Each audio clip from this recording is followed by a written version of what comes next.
ಮೈತ್ರಿ ಬಿಜೆಪಿ ಅಭ್ಯರ್ಥಿ ವಿ ಸೋಮಣ್ಣ ಗೆಲುವಿನ ಹಿನ್ನೆಲೆಯಲ್ಲಿ ಕೊರಟಗೆರೆಯಲ್ಲಿ ವಿಜಯೋತ್ಸವ ಆಚರಣೆ.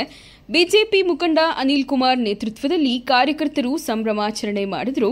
ಬಿಜೆಪಿ ಹಾಗೂ ಜೆಡಿಎಸ್ ಕಾರ್ಯಕರ್ತರಿಂದ ಪಟ್ಟಣದ ಎಸ್ಎಸ್ಆರ್ ವೃತ್ತದಲ್ಲಿ ಪಟಾಕಿ ಸಿಡಿಸಿ ಸಿಹಿ ಹಂಚುವ ಮುಖೇನ ವಿಜಯೋತ್ಸವ ಆಚರಣೆ ಮಾಡಲಾಯಿತು.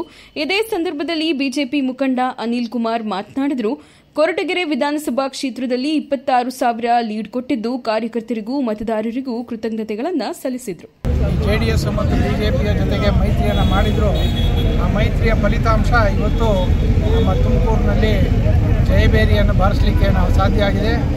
ಅದರಲ್ಲೂ ಕೂಡ ಅತಿ ಹೆಚ್ಚು ಮತಗಳು ಇಲ್ಲಿ ನಾವು ಲೀಡ್ ಕೊಟ್ಟಿರೋದು ಅಂತ ಹೇಳಿದ್ರೆ ಕೊರಟಗೆರೆಯಲ್ಲಿ ಸುಮಾರು 26,440ಕ್ಕಿಂತ ಹೆಚ್ಚು ಮತಗಳನ್ನು ಕೊಟ್ಟು ಜಯಬೇರಿಯನ್ನು ನಾವು ಇಲ್ಲಿ ಕೊರಟಗೆರೆಯಲ್ಲಿ ಮಾಡಿದ್ದೇವೆ.